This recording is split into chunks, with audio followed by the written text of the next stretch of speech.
welcome. Welcome back to another episode. This one's a little different, as you can see. It's not going to be the run-of-the-mill. This week, we're going to be talking about Mom and her journey with cancer. And she's basically going to tell you your story. It's a little bit out of the norm, but you just did your last infusion. Yes. So, all you have left is chemo pills. Yeah, and then after that, it'll be done. So, in the spirit of having her last infusion, we'll talk about that, give a little backstory on it, and it's kind of like a early congratulations, so to say. So, that's going to be this week's episode, and then next week we'll jump back in the norm. But without further ado, why don't you go ahead and introduce yourself? This is my mom, by the way. You see my dad every week. I actually have somebody pretty on here instead of dad sitting on here. So. Well, hello, I'm Michelle. For the ones that don't know me, Scott's mom. That's it? What else you want me to say? Oh, all right. That's fine. So, let's start. What were your first inclinations that something's probably wrong? Well, Dad and I, every Friday night, we sit and watch a movie. So, and over time, I've learned to do like self-checks. So we sit in there watching a movie, and I do a self-check, and I feel a lump. So we pause the movie. Daddy feels it too, and so that was Friday. Monday, I call A lump, like where? in my right breast. Okay. So Because before you had lymphoma, and there was a lump in your neck. right? Yeah. So, and it was big. It was huge when I felt it. But I thought it might have been just a cyst or fatty tissue Like or benign. something. Yeah. So I called Monday Hollings, and they get me in there Thursday, and they do the ultrasound and all that. And she did the ultrasound. Dad went with me. The lady said, well, I'll show the doctor, and then I'll be right back. So she comes back in with the doctor, and the doctor said yes, that she's 99% sure that it is breast cancer. And she was saying that it was like 5 centimeters big, which is pretty good size. So they said that they wanted to do a biopsy, so they were about to schedule that, and then she came back in and said that somebody just canceled, so they went ahead and did the biopsy. I had to wait for a couple days, but it came back at first it was stage 2 breast cancer. But then they realized after scans that it had spread to the lymph nodes under the right arm, so it came back stage 3. And I had the most aggressive breast cancer that there is. So they needed to go in, get on top of everything. So June the 23rd was my first chemo, and I had to do chemo every week. Of 23? Yes, sorry, 23. So I had to do chemo every week for 14 weeks. And that was rough, going every week doing chemo 14 times. And the chemo that they gave me was really strong chemo. So they did that, and then in September, I got really sick, like where I just could not even hold my head up, couldn't even get out of bed. Mom came, my mom, she came over, and she was trying to help me, so I went into the living room, and then all of a sudden I felt like I had to use the bathroom, so I did, and it was black stool, so which they tell you that that's an indication that you have a bleeding ulcer. So anyway, in the process of me getting in the tub and everything, she calls the doctor, and the doctor was like, yeah, bring her in right now. So it was really bad because I felt like I couldn't breathe. I didn't think I was going to make it to the hospital. My throat was burnt from the chemo, so I couldn't hardly talk. But anyway, Mom gets me to the hospital, and they did a EKG on me, and then they realized that my breathing was so bad that any moment I could stop breathing, so they went ahead and rushed me back into a room.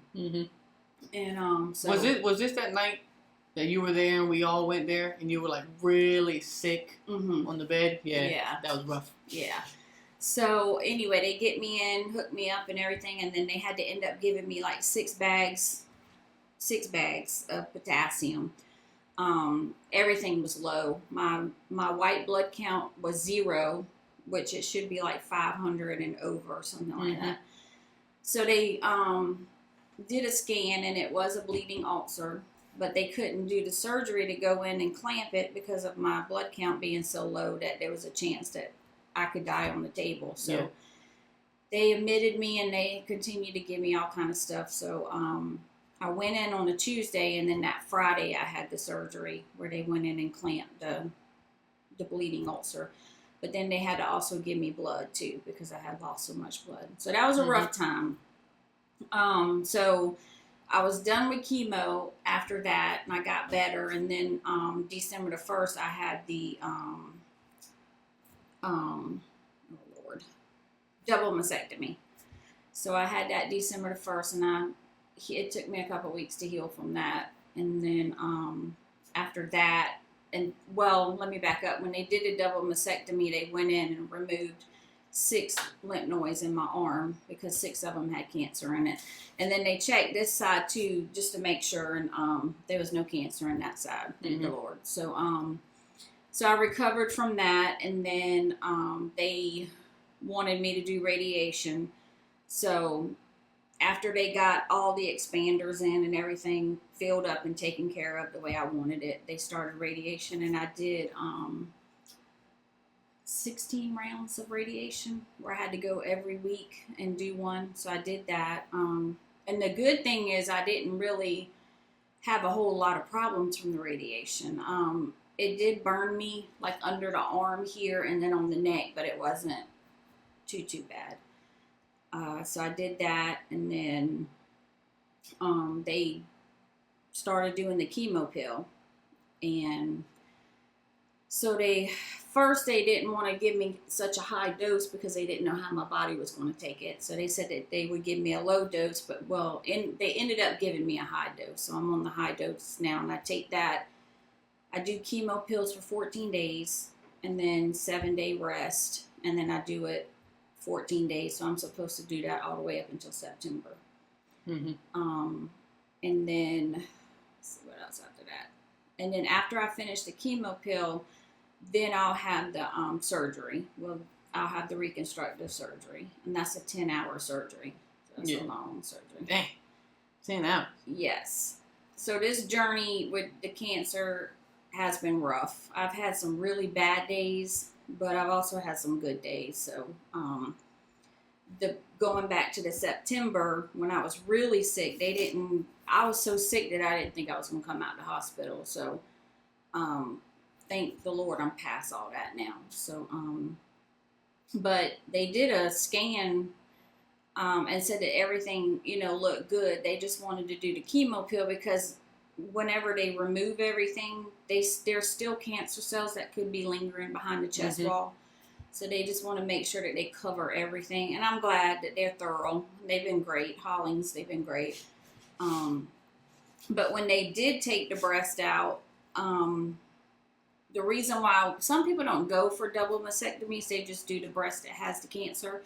But they tested me and said that there was a like 20% chance that the breast cancer could come back in the other breast. So I was like, no, I'm not going through this again. So just go ahead and do it.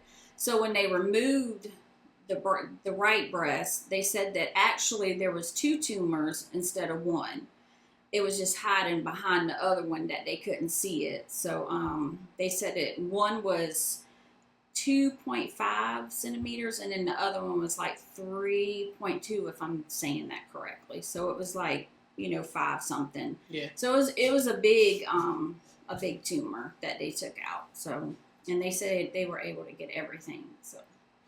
Yeah, and then like before, because you said you felt a lump, and I said where, and you said in your breast, and then I mentioned that there was one in your neck, because this is not your first time having cancer. Right. You also had it in it was 2005. 2007. Yeah. So explain like briefly about that and how that it was kind of different from this time. 2007. I remember it like it was yesterday. Sitting on the couch talking to the air conditioner man, and I just happened to brush my hand over my neck, and I felt a huge mass, and it scared me. So I don't remember what day it was, but I know the chance I got, I went ahead and called Hollings, and they got me in there, and they did the biopsy and stuff, and they said that it was so big that it was pushing on my vocal cords. Mm-hmm. So they got me in there, and they biopsied it, and it came back as non-Hodgkin's lymphoma, and it was stage 4.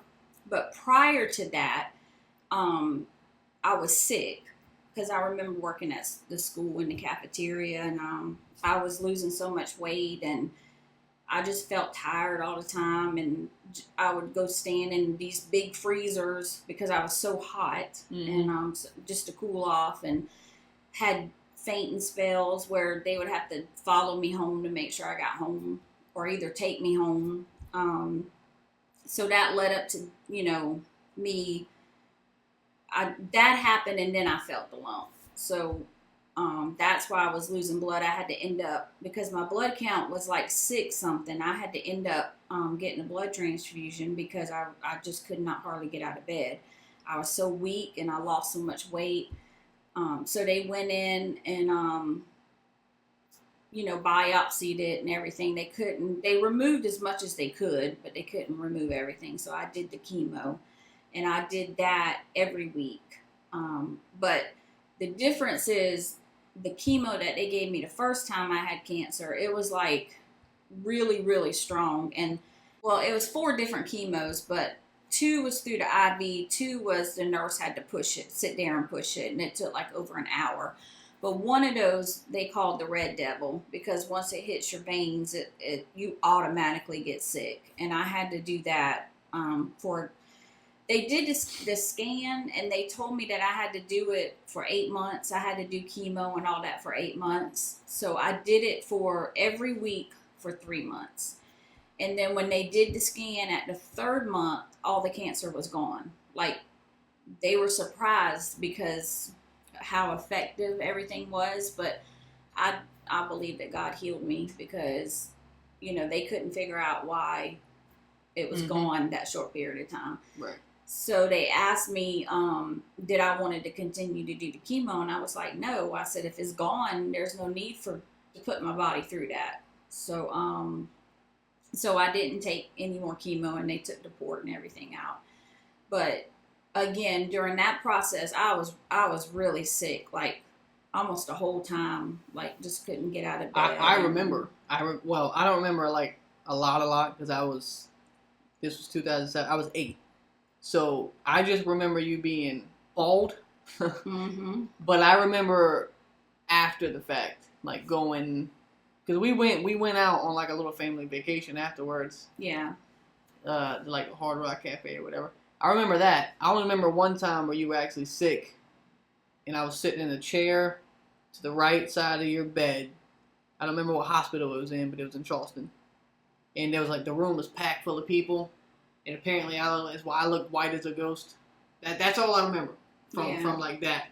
But I remember like everything afterwards. But yeah, I remember you being sick, and then just like immediately jumped after when everything was fine and cool and okay. But going back to the hospital part, I did get hospitalized for the first cancer.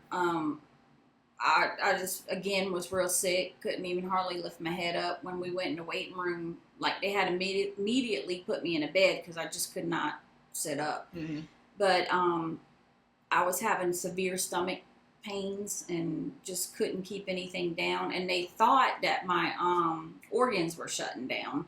And I was very yellow, so they thought I had jaundice and all that stuff. So they admitted me, and I was in the hospital for like 7 days, and everything was low. My white blood count, they had to put me in a room, and I had to be careful who could come visit and all that stuff. But Mom, she stayed with me majority of that time while I was in the hospital. And but yeah, it's just because everything was so low, they had to give me all kind of stuff. And And then the type of chemo that I was on, it constipated me. So that was another problem with stomach and all that stuff. So they had to give me stuff so I can have a bowel movement. Mm-hmm. So I did, and I felt a lot better after that. So the journey started November 2007, and then my first chemo was like right after Christmas, and then I ended April 2008. And then the trip that you were talking about, we went to Myrtle Beach June 2008, which was like a celebration thing because I was cancer free. Yeah.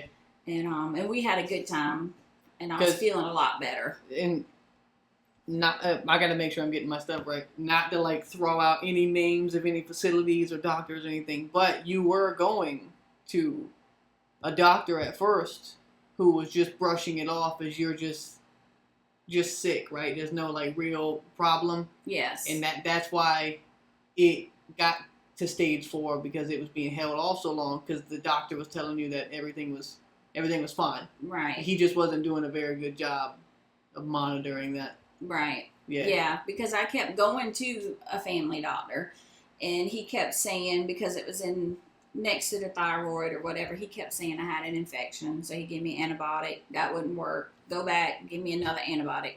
By the third time, I was like, no, I'm done. I want a biopsy. I said, we can't keep doing this. And then that's why it spread to stage 4, because when you take an antibiotic, you have to take it for a while, for it to see if it's going to work. And after the third time I was done, I was like, I'm not getting any better. Nothing's changing. Yeah. It's not shrinking. So I basically quit going to him, and then I, got a biopsy, and that's when it came back. So, right. Yeah. Yeah. Yeah, I remember that too. And then, like now, what's the duration from like start to finish now? What do you mean? Like when you first got the news of this cancer till when you stopped taking your chemo pill, how long of a gap is that one?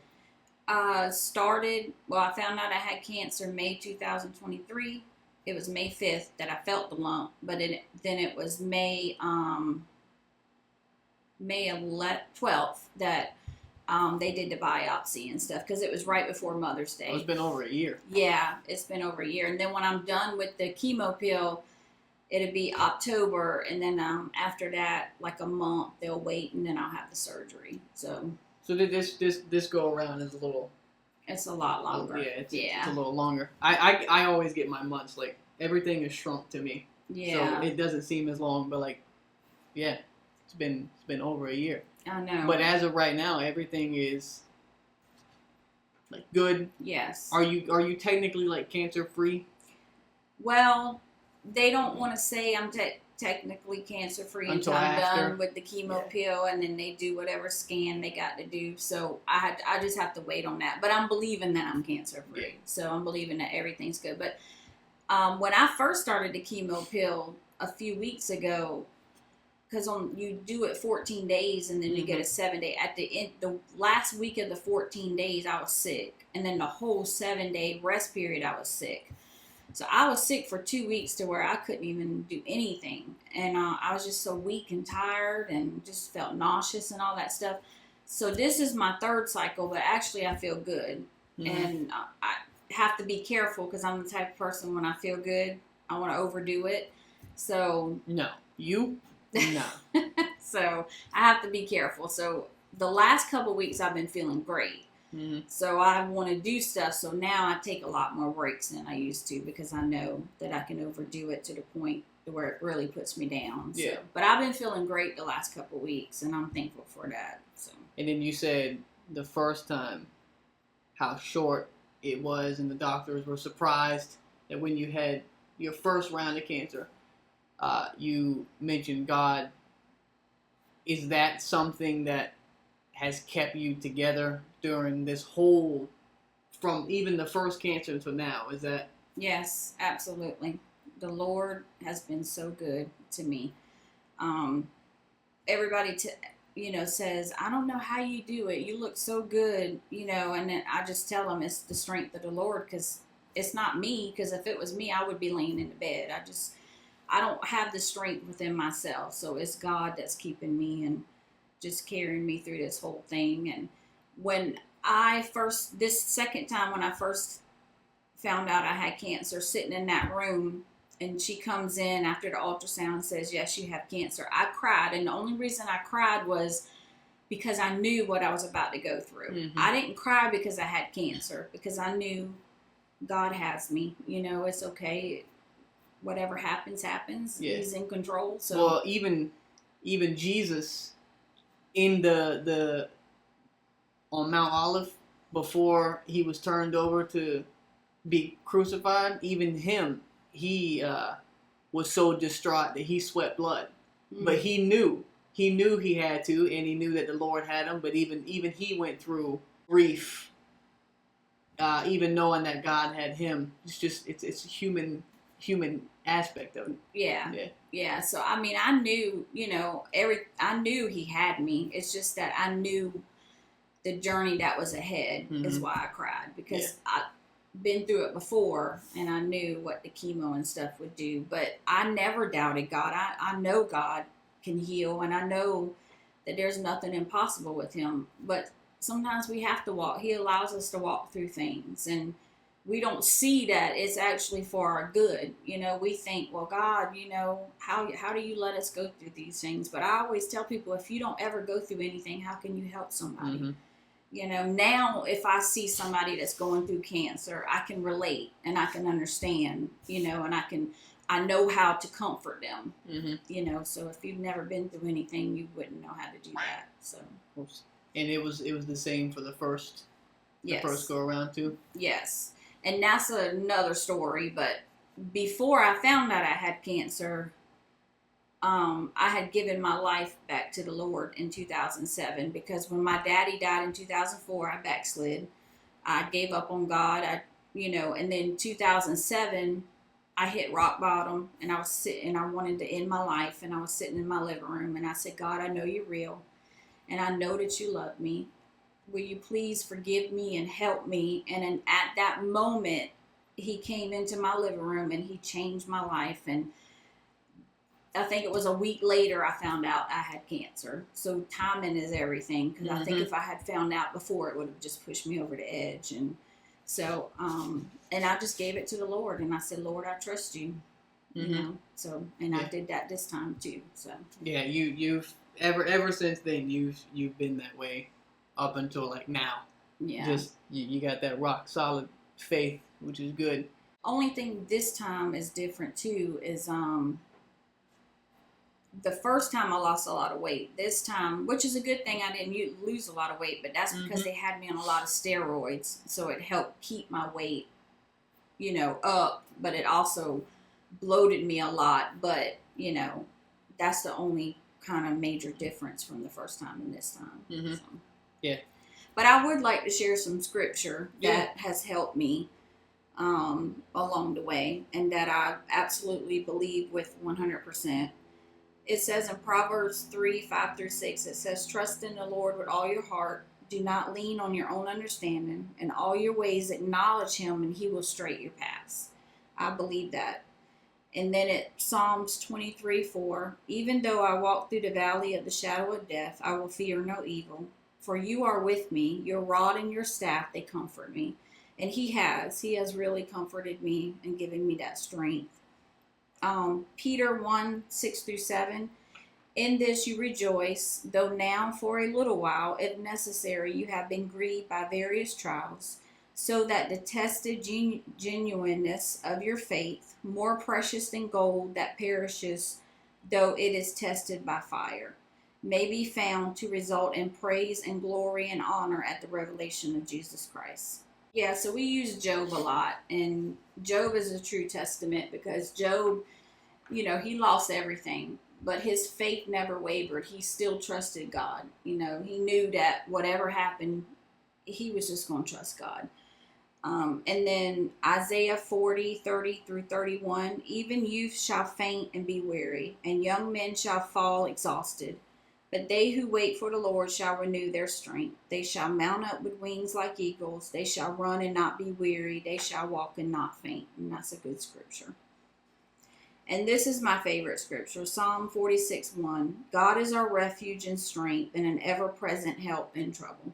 So sometimes we don't see God and we think, where is God? But He is there. He's working even when we don't see Him. And if we allow Him, He will give us strength, comfort and peace to walk through anything that, comes our way. We just have to trust Him. Yeah. Yeah. I like it. It's good. All right. That basically gonna do it for this episode. This no joke of the week or riddle or anything. We'll save that for next week. I just kind of wanted to bring Mom on, let her talk about her story. Admittedly, she has been talking about wanting to make a guest appearance on here. So thank you for allowing me. We'll dedicate a whole episode to her. I'm fine with that. But I think because Dad and I have mentioned you and like stuff that you've gone through here and there a little bit. So why not just get the information straight from the source? And if this inspires anybody or helps anybody, that's even better. I think it's important for people to be able to talk about what they've gone through and what they've experienced, and at the same time, the added bonus of being able to preach the gospel using that. That's also very big. But thank you for being willing to sit in this hot shed and talk about what you went through. I appreciate it. Well, thank you. And I do want to add, support system is good. I have a great support system. I have a great church. You and your sister and Kaylee and Kevin, great support. My mom, she's been there. I can't name everybody, but there has been a lot of people that's prayed for me, a lot of people that's given, even if it's just prayer. And I always say nothing is too small. It doesn't matter. Anything that you've done, I appreciate it, and my family appreciates it. So I just want to make sure I say thank you to everybody. All right. And with that, we will see you next week. God bless. Have a good one. And everybody, take it easy. God bless. Have a good one.